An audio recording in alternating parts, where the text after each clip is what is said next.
नमस्कार विद्यार्थी भाइ बहिनीहरू, आज हामी कक्षा 6 को विज्ञान तथा प्रविधि विषय अन्तर्गत दैनिक जीवनमा शक्ति भन्ने एकाइ अन्तर्गतको ध्वनि भन्ने पाठ लिएर उपस्थित भएका छौं। आजको कक्षामा सबै भाइ बहिनीहरूलाई हार्दिक स्वागत छ।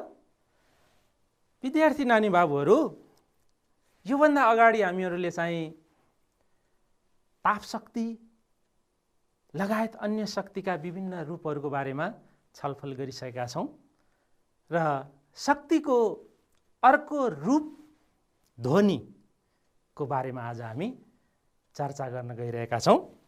आजको हाम्रो पाठको शीर्षक ध्वनि, साउन्ड।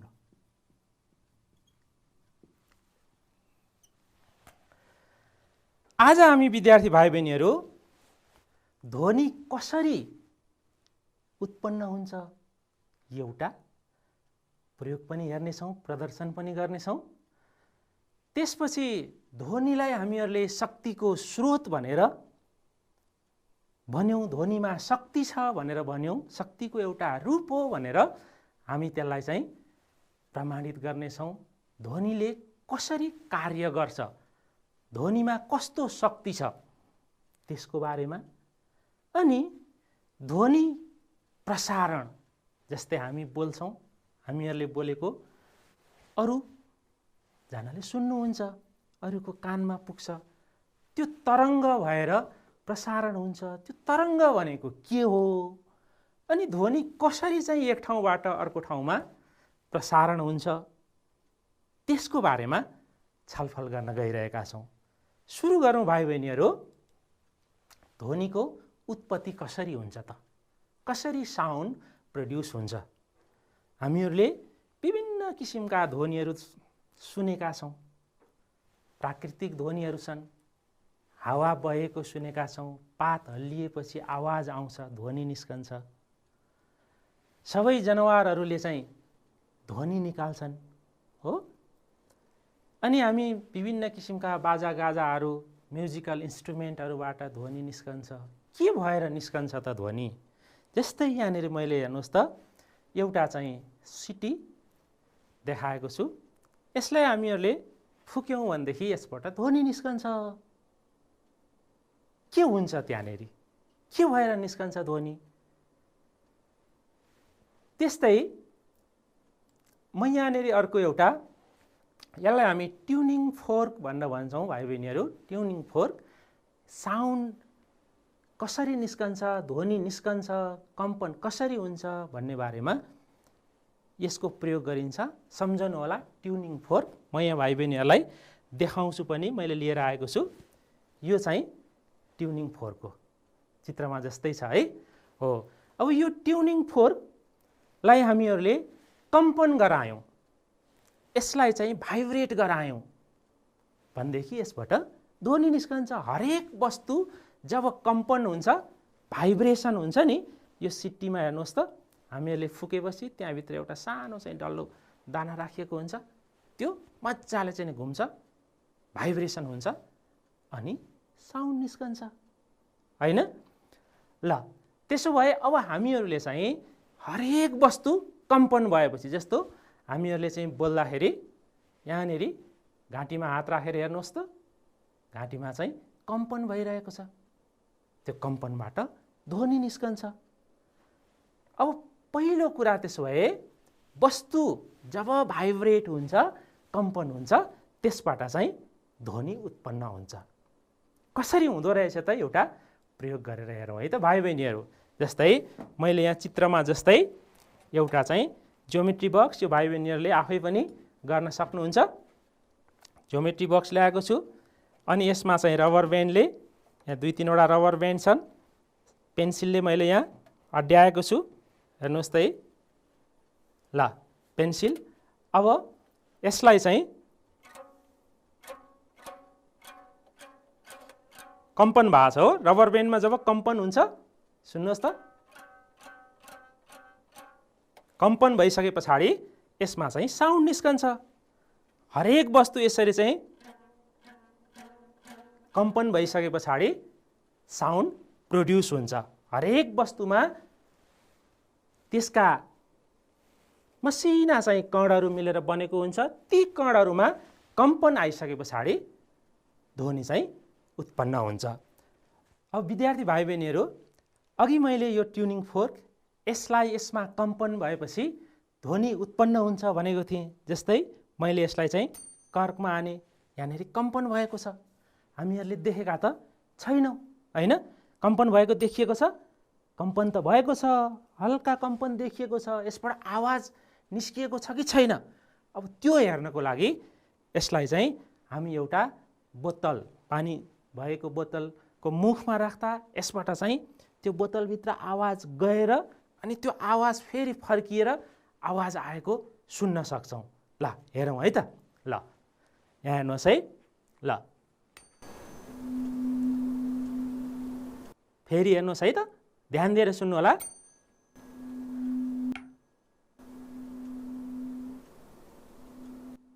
फेरि है, माथि लाँदा छैन, फेरि आछ। हो यसरी चाहिँ वस्तुमा हरेक वस्तु यसरी कम्पन भइसके पछाडि त्यसबाट ध्वनि निस्कँदो रहेछ। जस्तै लामखुट्टे चाहिँ उड्दाखेरि सानो चाहिँ टिङ आवाज आउँछ, उसको पखेटामा कम्पन हुन्छ। हामीहरूले चाहिँ गिटार बजाउँदाखेरि गिटारको तारमा कम्पन उत्पन्न हुन्छ। अघि हामीहरूले चाहिँ बक्समा चाहिँ रबर ब्यान्ड राखेर देखाएका थियौँ नि, हो यस्तै हो हैन? यसरी नै चाहिँ तारमा कम्पन उत्पन्न भइसकेपछि मादलमा, अरू चाहिँ म्युजिकल इन्स्ट्रुमेन्ट सबैमा यसरी नै कम्पन उत्पन्न भइसके पछाडि ध्वनि निस्कँदो रहेछ।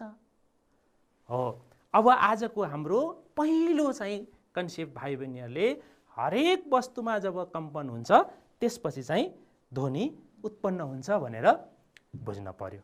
ल है त, यहाँ हेर्नुहोस् त। ल अघि हामीहरूले ट्युनिङ फोर्कलाई हिर्काउँदाखेरि यसरी नै चाहिँ कम्पन भयो। कम्पन भइसके पछाडि त्यसले यस वरिपरिका चाहिँ हावाका कणहरूलाई भाइब्रेट गर्यो, हल्लाइदियो, अनि ध्वनि एक ठाउँबाट अर्को ठाउँमा प्रसारण हुन्छ कम्पनपछि। ल अब यसपछि यसरी कम्पन भएर ध्वनि निकाल्ने वस्तुहरू के हुन् त? तिनीहरूलाई हामी ध्वनिका स्रोत भन्छौँ। सबै ध्वनिका स्रोतहरूले कम्पन निकाल्दा रहेछन्। म केही उदाहरण यहाँ भाइ बहिनीहरूलाई देखाउन गइरहेको छु। जस्तै यहाँ हेर्नुहोस् त, गिटार छ। यसमा जब हामी तारमा कम्पन हुन्छ, कम्पन भइसके पछाडि ध्वनि निस्कन्छ। अनि त्यो निस्किएको ध्वनि चाहिँ हावाको माध्यमबाट हाम्रो कानमा आइपुग्छ है। अब यो तरङ्ग कसरी प्रसारण हुन्छ यसको बारेमा पनि हामी छलफल गर्छौँ है। त्यस्तै गरेर यहाँ हेर्नुहोस् त, विभिन्न चाहिँ बाजाहरू छन्, यहाँनिर म्युजिकल इन्स्ट्रुमेन्टहरू छन्। हो यिनीहरूमा पनि हामीहरूले जब बजाउँदा त्यहाँ कम्पन हुँदो रहेछ। अनि यो कम्पन भइसकेपछि विभिन्न किसिमको ध्वनि उत्पन्न हुन्छ। जस्तै यो तबलामा हेर्नुहोस् त, एउटा सानो छ, अर्कोको अलिकति ठुलो छ। यहाँनिर ठुलो भागबाट अलि धोत्रो ध्वनि निस्कन्छ, सानो भागबाट अलि तिखो ध्वनि निस्कन्छ। गिटारको पनि सानो तारबाट तिखो निस्कन्छ, ठुलो तारबाट अलि धोत्रो निस्कन्छ। यसरी ध्वनिका स्रोतहरूको आकारको आधारमा तिनीहरू कम्पन भइसके पछाडि विभिन्न किसिमका ध्वनिहरू उत्पत्ति हुन्छन्। यी ध्वनि उत्पत्ति गर्ने वस्तुहरू के हुन्? ध्वनिका स्रोतहरू हुन्। हो ठिक भन्नुभयो। यो के हो भाइ बहिनीहरू? मैले यहाँ एउटा ध्वनिको स्रोत, ठिक भन्नुभयो, बाँसुरी है, फ्लुट हो। यसमा पनि हामीहरूले चाहिँ फुक्यौँ भनेदेखि त्यहाँनिर कम्पन उत्पन्न हुन्छ भित्र। कम्पन भइसके पछाडि अनि आवाज निस्कन्छ, ध्वनि निस्कन्छ। घन्टी पनि हामीहरूले विद्यालयमा भएको घन्टीमा जब बजायो त्यसमा कम्पन आउँछ। हामीहरूले भाँडाकुँडाहरूमा हिर्कायौँ, कम्पन हुन्छ, हल्लन्छ नि, थर्किरहेको हुन्छ। त्यो थर्किएपछि ध्वनि निस्कन्छ। जस्तै विभिन्न चाहिँ सवारी साधनहरूमा पनि जब हामी त्यसलाई स्टार्ट गर्छौँ भित्र चाहिँ थर्कन्छ, त्यहाँ कम्पन हुन्छ इन्जिनहरुमा, पार्टहरुमा, अनि त्यसबाट ध्वनि निस्कन्छ। कम्पन भइसकेपछि ध्वनि निस्कने, अनि जुन वस्तुहरुमा कम्पन हुन्छ र ध्वनि निस्कन्छ त्यस्ता वस्तुहरुलाई ध्वनिको स्रोत भन्ने है त भाइ बहिनीहरु। ल त्यसो भए अब के हो रहेछ त ध्वनिका स्रोतहरु र यिनका उदाहरणहरु के रहेछन् भन्न सक्नुहुन्छ नि? एकजनाले भनिदिनुस् त ल, ध्वनिको स्रोत भनेको के होला? गुड हो, जुन वस्तुबाट ध्वनि उत्पन्न हुन्छ त्यस्ता वस्तुहरुलाई ध्वनिको स्रोत भनिन्छ। सोर्स अफ साउन्ड हो तिनीहरु, हैन? अनि ती सबै ध्वनिका स्रोतहरुमा के हुँदो रहेछ? कम्पन हुँदो रहेछ, भाइब्रेसन हुँदो रहेछ, है त? ल जस्तै स्वर यन्त्र, जब हरेक जनावरहरुको स्वर यन्त्र, जस्तै हाम्रो चाहिँ स्वर यन्त्र छ भोकल कर्ड, त्यहाँबाट चाहिँ कम्पन भएर आवाज निस्कन्छ। अनि विभिन्न चाहिँ बाजागाजाहरू, म्युजिकल इन्स्ट्रुमेन्टहरू, घन्टी, सिट्ठी, यी सबै चाहिँ जस्तै झरनाबाट चाहिँ आवाज आउँछ, त्यहाँ पनि कम्पन हुँदो रहेछ। खोलाबाट आवाज आउँछ, हावा बहेको बेला जङ्गलबाट आवाज आउँछ, यी सबै कम्पन भएर निस्कने आवाजहरू हुन्, है त? ल अब खाली ठाउँमा मिल्दो शब्द भरौँ है त। ल अहिलेसम्मको कन्सेप्ट हाम्रो के चाहिँ बुझ्यौँ हामीहरूले, है त? ल कहिले कसले चाहिँ पहिला भन्ने है? ल ल कमा वस्तुमा डट डट हुँदा ध्वनि उत्पन्न हुन्छ। के हुँदा? गुड, कम्पन हुँदा, है? कम्पन हुँदा, ठिक भन्नुभयो। अर्को जनाले भन्नुहोस् त ल, ध्वनि डट डट भएर प्रसारण हुन्छ। के भएर प्रसारण हुन्छ? ध्वनि हो, ठिक भन्नुभयो, तरङ्ग भएर ध्वनिमा जब कम्पन हुन्छ अनि तरङ्ग निस्कन्छ, त्यो तरङ्ग भएर प्रसारण हुन्छ। र ध्वनि उत्पन्न गर्ने वस्तुलाई के भन्छौँ हामी? गुड, ध्वनिको स्रोत, है त? ध्वनिको स्रोत भनिन्छ। ल ठिक भन्नुभयो अहिलेसम्मको। अब हामी यसपछि ध्वनि शक्ति हो भन्यौँ हामीहरूले। यो ध्वनि शक्ति कसरी ध्वनि शक्ति हो त? शक्तिको एउटा रूप हो ध्वनि। हामी दैनिक जीवनमा शक्ति भनेर पढिरहेका छौँ। यहाँ चित्रमा हेर्नुहोस् त ल, घरमाथिबाट के भइरहेछ? एउटा एरोप्लेन उडिरहेको छ। अब यो एरोप्लेन घरको नजिकैबाट उड्यो भने के हुन्छ होला? एरोप्लेनले घरलाई छोएको त छैन, तर एरोप्लेनबाट ठुलो साउन्ड आउँदाखेरि त्यो घर नै थर्कन्छ। केले थर्किएको? त्यसको आवाजले। भनेपछि ध्वनिमा के रहेछ? शक्ति रहेछ, हैन? ध्वनि एक प्रकारको त्यसो भए शक्तिको रूप हो, है? ध्वनि शक्तिको रूप हो, यसमा कार्य गर्ने क्षमता हुन्छ। अब हामी भाइ बहिनीहरू यसै गरी ध्वनि निकालेर कसरी चाहिँ वस्तुमा कम्पन हुँदो रहेछ, कसरी वस्तुहरू थर्कँदा रहेछन्, एउटा चाहिँ एक्जाम्पल हेरौँ, है त? एउटा प्रयोग हेरौँ। मैले यहाँनिर एउटा ग्लासमा यो बेलुनले यसलाई कभर गरेको छु एकदमै तन्कने गरी। यहाँ हेर्नुहोस् त। अनि त्यसको माथि केही धुलो र एक दुईवटा चाहिँ भुजाका दानाहरू, हल्का वस्तुहरू जे राखे पनि हुन्छ भाइ बहिनीहरू, राखेको छु। अनि ध्वनिको स्रोतको रूपमा मैले एउटा ग्लास र चम्चा लिएको छु। यो चम्चा र स्टिलको ग्लास छ। यो चम्चाले स्टिलको ग्लासलाई हिर्काएपछि यसमा कम्पन उत्पन्न हुन्छ, हैन त? कम्पन उत्पन्न भएपछि ध्वनि निस्कन्छ। त्यो ध्वनिमा शक्ति हुन्छ। त्यो ध्वनिको शक्तिले यहाँ भएको यो भुजाको दाना र धुलोलाई हामीहरू छोएको हुँदैन, ग्लासले छुँदैन। हेर्नुहोस् है, ग्लासले छुँदैन, तर पनि के हुन्छ हेरौँ है त। देख्नुभयो के भएको छ? छोएको छैन, आवाज मात्रै निस्किएको छ। आवाजले तल भएको धुलोलाई हल्लाइरहेको छ। ल सबै चाहिँ नछोइकन आवाजले मात्रै चाहिँ हल्लाएर यहाँ भएको दानालाई तल भुइँमा झारिसकेको छ। त्यसो भए यो ध्वनिमा यसरी शक्ति हुँदो रहेछ। अघि मैले भाइ बहिनीहरूलाई चाहिँ घरमाथिबाट ठुलो चाहिँ जेट प्लेन ठुलो आवाजका साथ उड्दाखेरि घर थर्कन्छ भनेको थिएँ। त्यो ध्वनिमा शक्ति रहेछ। यस्तै भएर रहेछ, जब ठुलो ध्वनि निस्कन्छ त्यो ठुलो ध्वनिमा धेरै शक्ति हुन्छ, सानो ध्वनिमा थोरै शक्ति हुन्छ। त्यही भएर ध्वनि एउटा शक्तिको रूप हो, हैन? ल, अब ध्वनि कसरी शक्ति रहेछ भनेर पनि हामीहरूले प्रमाणित गरिसक्यौँ। यस्तै प्रयोग भाइ बहिनीहरूले आफ्नै घरमा पनि गर्न सक्नुहुन्छ है त। ल, अब हामीहरूले ध्वनि उत्पत्ति हुने प्रक्रिया, त्यसपछि ध्वनिका स्रोतहरू र ध्वनि शक्ति हो भन्ने कुरा त छलफल गरिसक्यौँ। अब यसरी ध्वनिको स्रोतबाट निस्किएको ध्वनि कसरी चाहिँ एक ठाउँबाट अर्को ठाउँमा जान्छ त?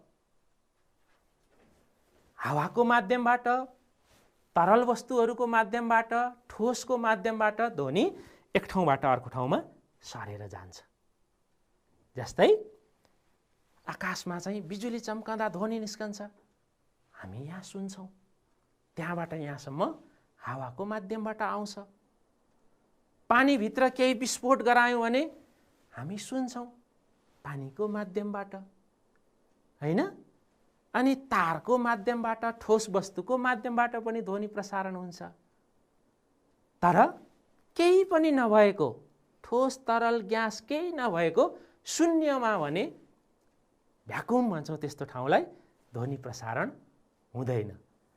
यहाँ हेर्नुहोस् त चित्रमा भाइ बहिनीहरू, यो चाहिँ एउटा सानो साउन्ड बक्स छ, स्पिकर छ त्यहाँ हो, यसबाट चाहिँ ध्वनि निस्किएको छ।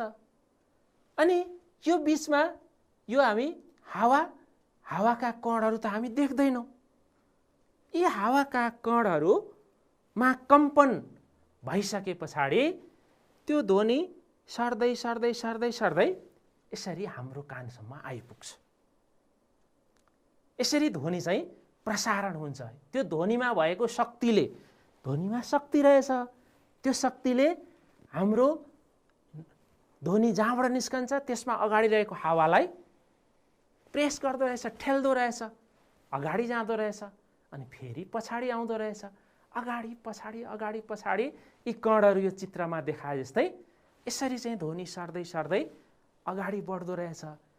यसलाई हामी ध्वनिको तरङ्ग भन्छौँ। यस्तो जस्तै हामीहरूले पोखरीमा ढुङ्गा फाल्यौँ भने तरङ्ग निस्कन्छ नि, हो त्यस्तै यहाँ पनि अगाडि पछाडि गरेर तरङ्ग निस्कँदो रहेछ। ल, अब ध्वनि चाहिँ तरङ्गको रूपबाट, यहाँबाट हामीहरूले नदेखे पनि हावाका मसिना चाहिँ कणहरू, अणुहरूलाई तरङ्गित गरेर एक ठाउँबाट अर्को ठाउँमा पुग्दो रहेछ। र प्रसारण हुनको लागि त्यस्ता चाहिँ तरङ्गित हुनका लागि कणहरूको माध्यमको आवश्यकता पर्दो रहेछ भाइ बहिनीहरू, है? र यसरी ध्वनि तरङ्ग प्रसारण हुन एक ठाउँबाट अर्को ठाउँमा पुग्न माध्यमको आवश्यकता पर्छ। ल, बिना माध्यम केही पनि छैन। जस्तै हामी यहाँ बोलिरहेका छौँ, छलफल गरिरहेका छौँ, बिचको चाहिँ हावा नभएको ठाउँ खाली बनाइदियो, हावा पनि हटाइदियो भने ध्वनि प्रसारण हुन सक्दैन। ल, अब म भाइ बहिनीहरूलाई यहाँ एउटा सानो चाहिँ छोटो एउटा भिडियो श्रव्य सामग्री देखाउँदैछु। यसमा के देखाउन खोजिएको छ भने अघि हामीहरूले ट्युनिङ फोर्कलाई कम्पन गराएका थियौँ नि, हो त्यो ट्युनिङ फोर्क कम्पन भइसके पछाडि आवाज निस्किएको थियो। त्यो आवाज निस्कँदा त्यो आवाज कसरी चाहिँ तरङ्गित भएर बाहिर फैलँदो रहेछ अनि हाम्रो कानसम्म आइपुग्दो रहेछ। हरेक वस्तुमा यस्तै हुन्छ। हरेक ध्वनिका स्रोतहरू जब तरङ्गित हुन्छन्, कम्पित हुन्छन्, भाइब्रेसन हुन्छ, हावालाई यहाँ अहिले चाहिँ यो भिडियोमा देखे जस्तै गरी तरङ्गित गरेर प्रसारण हुन्छन्, एक ठाउँबाट अर्को ठाउँमा जान्छन्। हेरौँ है त पहिले यसलाई। ल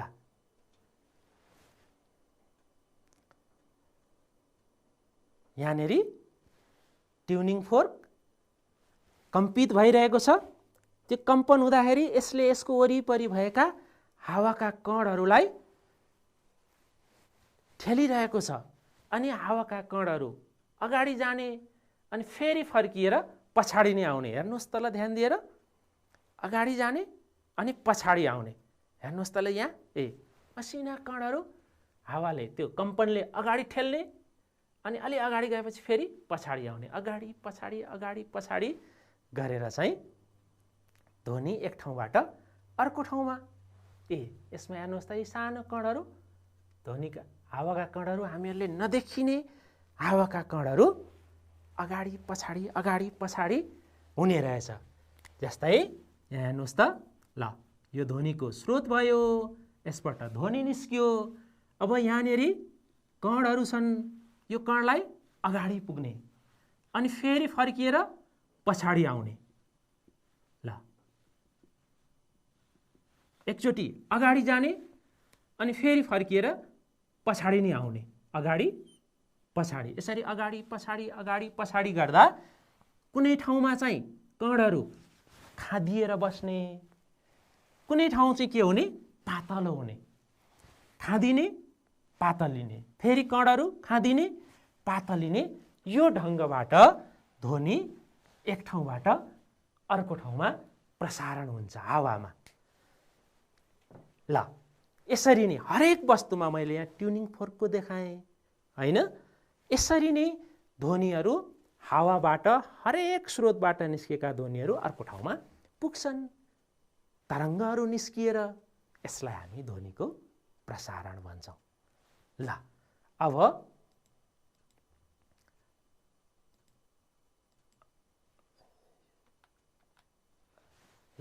अब यो ध्वनि तरङ्गको प्रसारणको म एउटा यहाँ भाइ बहिनीहरूलाई एउटा सानो प्रयोग पनि गरेर देखाउँछु।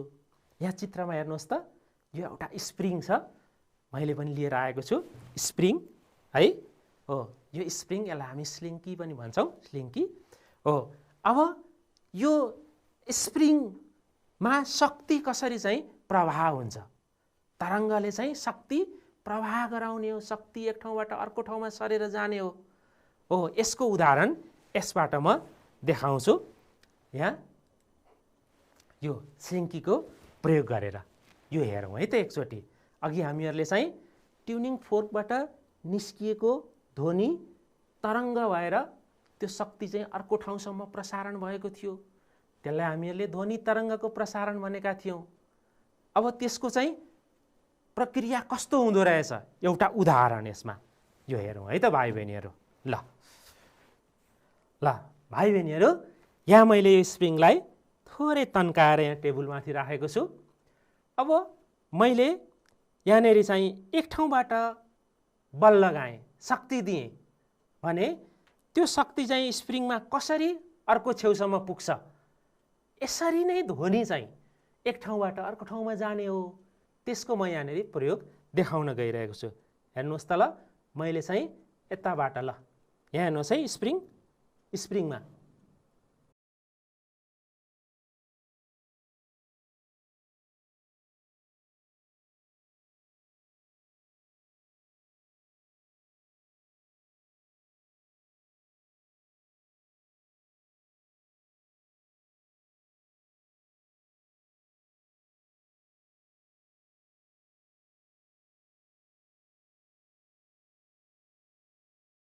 स्प्रिङहरुमा खादिने तन्कने, खादिने तन्कने, फेरि पछाडि अगाडि पछाडि।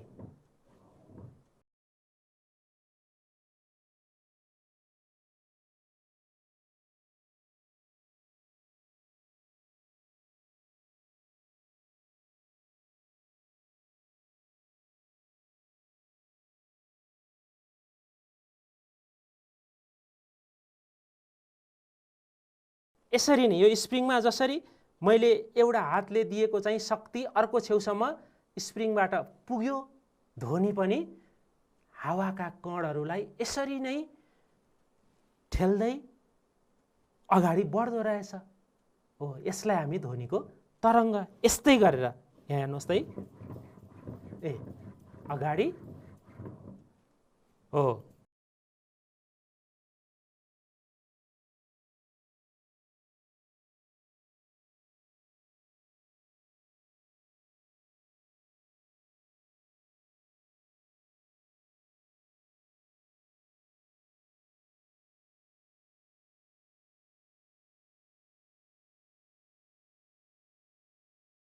जस्तै तलबाट माथि गर्दाखेरि पनि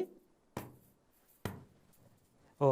यो स्प्रिङ नै ध्वनिको प्रसारण चाहिँ होइन भाइ बहिनीहरू है। यहाँ हेर्नुहोस् है, यो स्प्रिङ नै ध्वनिको प्रसारण होइन, तर यसरी नै यो स्प्रिङमा जस्तै चाहिँ हावाका कणहरू पनि ध्वनि शक्तिले अगाडि पछाडि गरेर चाहिँ तरङ्गहरू उत्पन्न हुँदो रहेछ भनेर बुझ्नु होला है त।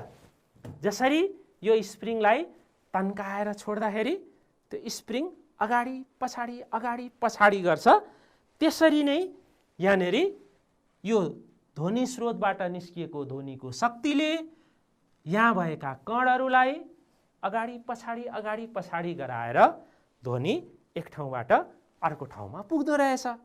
ल, अब यहाँनेर यसलाई हामी लङ्गिट्युडिनल वेभ भन्छौँ। हो, अघि मैले देखाएको स्प्रिङको मैले यहाँनिर एउटा भिडियो पनि ल्याएको छु। यसमा आज भाइ बहिनीहरूले प्रश्नसँग देख्नुहुन्छ होइन। अघि हामीले गरिएको प्रयोगलाई यो भिडियोमा पनि हेरौँ है त। ल हेर्नुहोस् त ल, खाँदिने फुक्ने हो, हावाका कणहरू पनि यसरी नै अगाडि खाँदिने फुक्ने। फेरि हेर्नुहोस् त ल, फेरि एकपटक एक ठाउँबाट बल दिँदाखेरि हावा कणहरू यसरी नै अगाडि जाने, फेरि पछाडि आउने, अगाडि जाने, पछाडि आउने। हावाका कणहरू आफै चाहिँ सरेर जाने होइन, शक्ति मात्रै, ध्वनि शक्ति मात्रै सरेर जाँदो रहेछ तरङ्गमा। कण त्यही ठाउँमा आइपुग्छ फर्किएर, शक्ति भने के हुँदै जान्छ, सर्दै जान्छ। जस्तै मैले यहाँबाट बोल्दा यहाँ अगाडिको हावालाई ठेल्छ अनि फेरि पछाडि फर्केर आउँछ, अर्कोले अगाडि ठेल्छ फेरि फर्केर आउँछ, अगाडि ठेल्छ फेरि फर्केर आउँछ। शक्ति चाहिँ ध्वनि शक्ति सर्दै अगाडि पुग्छ। ठुलो आवाज छ भने टाढासम्म पुग्छ, सानो आवाज छ भने नजिकैसम्म मात्रै पुग्छ। यसरी ध्वनि एक ठाउँबाट अर्को ठाउँमा हावामा भाइ बहिनीहरू हावाका कणहरूलाई यसरी ठेल्दै पछाडि आउँदै साँघुरो हुँदै अनि फराकिलो हुँदै, साँघुरो हुँदै फराकिलो हुँदै हावाका कणहरू ध्वनि अगाडि बढ्दो रहेछ।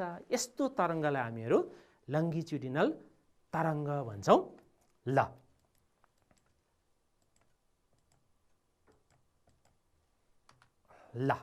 अब आज हामीहरूले ध्वनिको बारेमा छलफल गर्यौँ भाइ बहिनीहरू।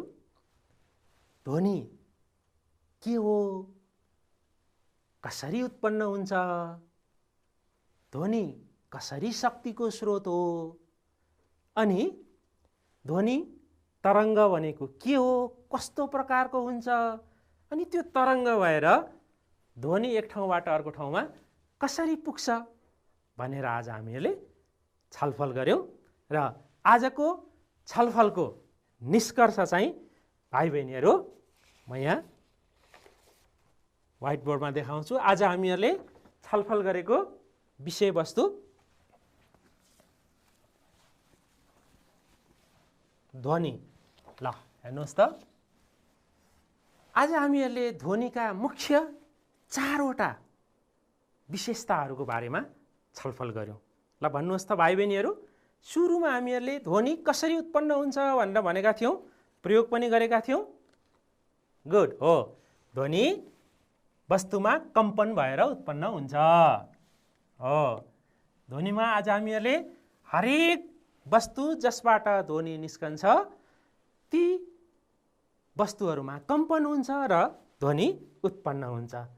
अनि अर्को हामीहरूले के भनेका थियौँ, ध्वनि चाहिँ शक्तिको हो, शक्तिको एउटा रूप हो, अ फर्म अफ इनर्जी हो है। कसरी शक्ति हो ध्वनि त्यो पनि हामीहरूले छलफल गऱ्यौँ, प्रयोग गऱ्यौँ।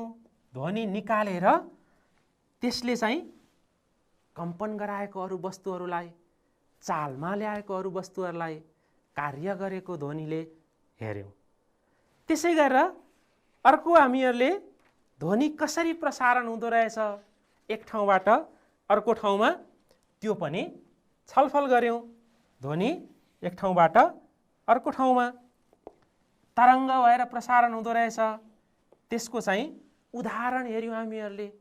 जस्तै हावामा हामीहरू हावाका कणहरू त देख्दैनौँ, अब हावाका कणहरूमा कसरी चाहिँ अगाडि जाने र पछाडि जाने हुन्छ भनेर हामीहरूले स्प्रिङको उदाहरण लिएर हेऱ्यौँ। त्यसको चाहिँ श्रव्य दृश्य सामग्री पनि हेऱ्यौँ हामीहरूले है। र अन्तिममा ध्वनि प्रसारण हुनको लागि कुनै न कुनै माध्यम, कि ठोस वस्तु, कि तरल वस्तु, कि ग्यास वस्तु चाहिँ हुन पर्दो रहेछ। आज हामीहरूले ग्यासमा कसरी प्रसारण हुन्छ भनेर छलफल गऱ्यौँ होइन। तर कुनै माध्यम छैन, हावा पनि छैन होइन, तरल वस्तु पनि छैन, ठोस वस्तु पनि छैन भने ध्वनि प्रसारण हुन सक्दैन। त्यसको पनि हामीहरूले जानकारी लियौँ है। ल, यति 4वटा विषयवस्तुको बारेमा आज हामीहरूले छलफल गरेको भाइ बहिनीहरू। कसरी कम्पन हुन्छ त्यसको पनि प्रयोग गऱ्यौँ, शक्तिको रूप हो त्यसको पनि प्रयोग गऱ्यौँ, तरङ्ग कसरी प्रसारित हुन्छ त्यो पनि हेऱ्यौँ, र माध्यम बिना चाहिँ ध्वनि प्रसारण हुन सक्दैन। प्रकाश चाहिँ माध्यम बिना पनि प्रसारण हुन्छ, ध्वनि हुन सक्दैन।